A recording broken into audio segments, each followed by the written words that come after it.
ఏర్పాటు చేయడం చాలా సంతోషకరం.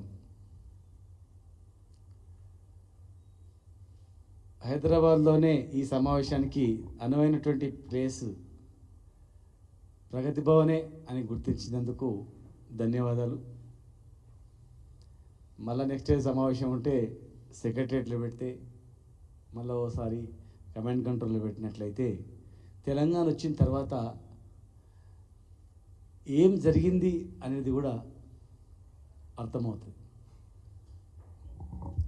అదే తరహాలో కాళేశ్వరం ప్రాజెక్టు కూడా అంతే. చిన్న చిన్న తప్పిదాలు జరుగుతుంటాయి. ఈ మధ్యకాలంలో కూడా చాలా బ్రిడ్జులు పడిపోతున్నాయి దేశవ్యాప్తంగా, ప్రపంచవ్యాప్తంగా.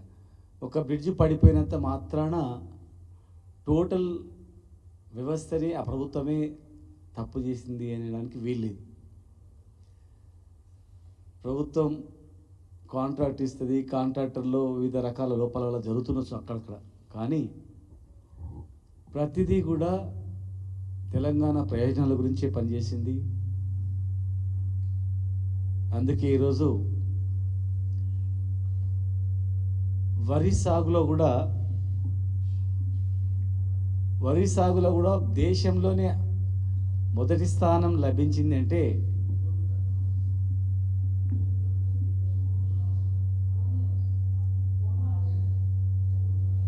తెలంగాణ ప్రభుత్వ పనితీరుకే అది నిదర్శనం. అనేక అంశాల్లో చెప్పుకుంటూ పోతే రాజకీయ పరంగా విమర్శ చేస్తుండొచ్చు, కానీ వాళ్ళ ఆత్మకు కూడా తెలుసు. ఒకనాడు పంజాబ్ నుంచి బియ్యం తీసుకొచ్చుకునే వాళ్ళం, కేరళ నుంచి బియ్యం వచ్చేవి. కానీ ఇదే తెలంగాణ నుంచి పంజాబ్, కేరళకు మా మహబూబ్నగర్ నుంచే వ్యాగన్లు పోయినటువంటి పరిస్థితి మేము చూసినాం. బతకడానికి వలస పోయేవాళ్ళు మా మహబూబ్నగర్ నుంచి, పాలమూరు నుంచి. పాలమూరు జిల్లా ప్రజలంటే ఫేమస్, కానీ అదే పాలమూరుకి బతకడానికి ఇతర రాష్ట్రాల నుంచి వచ్చి వాళ్ళు బతుకుతున్న మాట వాస్తవం కాదా అనేది ఆలోచించాల్సిన అవసరం ఉంది. సరే, ఏది ఏమైనా సుదీర్ఘ పోరాటాల తర్వాత తెచ్చిన తెలంగాణలో, సాధించిన తెలంగాణలో మరి ఉమ్మడి రాజధాని అయిపోయిన తర్వాత అన్ని సమస్యలు పరిష్కారం చేసుకోవడానికి ఇద్దరు ముఖ్యమంత్రులు ఇక్కడ ఏర్పాటు చేసుకోవడం, మరి దానికి అంతకుముందు గతంలో ఉమ్మడి ఆంధ్రప్రదేశ్లో 6 పాయింట్ ఫార్ములా మీటింగ్ కావచ్చు, పెద్ద మనసులో ఒప్పందం కావచ్చు, ములికి రూల్స్, ఏది కూడా సమస్యలు పరిష్కారం కాలేదు, జటిలమైనది తప్ప పరిష్కారం కాలేదు. కానీ ఈరోజు ఇద్దరు కూడా, చంద్రబాబు నాయుడు గారు ఎన్డీఏలో ప్రధానమైనటువంటి వ్యక్తి. ఈరోజు గవర్నమెంట్ ఉంది, గవర్నమెంట్ ఆఫ్ ఇండియాలో ప్రభుత్వం, భారతీయ జనతా పార్టీ ప్రభుత్వం ఉంది, ఎన్డీఏ ప్రభుత్వం ఉందంటే దానికి మూలస్తంభం చంద్రబాబు నాయుడు గారు. మరి యూపీఏ ప్రభుత్వంలో కూడా మన ముఖ్యమంత్రి గారు కూడా ప్రధానమైన వ్యక్తి. కనుక దయచేసి బయట చాలా అపోహలు ఉన్నాయి, కానీ మేము విజ్ఞప్తి చేస్తూ ఉన్నాం. ఒక తెలంగాణ బిడ్డగా తెలంగాణ కవచంలాగా ఉండి తెలంగాణ ప్రయోజనాలు కాపాడాలని చెప్పి విజ్ఞప్తి చేస్తూ ఉన్నాం.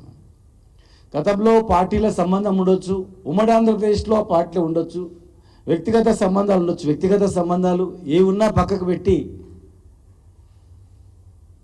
తెలంగాణ బిడ్డగా విభజన సమస్యలు పరిష్కారం చేసి ఇరు రాష్ట్రాలకు శాశ్వత పరిష్కారం మార్గం చూపాలా ఈ మీటింగ్ ద్వారా చెప్పి మేము విజ్ఞప్తి చేస్తా ఉన్నాం. ఎందుకంటే ప్రజలు ఇద్దరు మీటింగ్ అవుతుంది అనగానే, అరే ఇద్దరు చాలా క్లోజ్ కదా, సహచరులు కదా, మరి ఏమవుతుందో అన్నటువంటి ఎదురు చూస్తూ ఉన్నారు. కనుక దానికి ఫుల్ స్టాప్ పెట్టాల్సిన బాధ్యత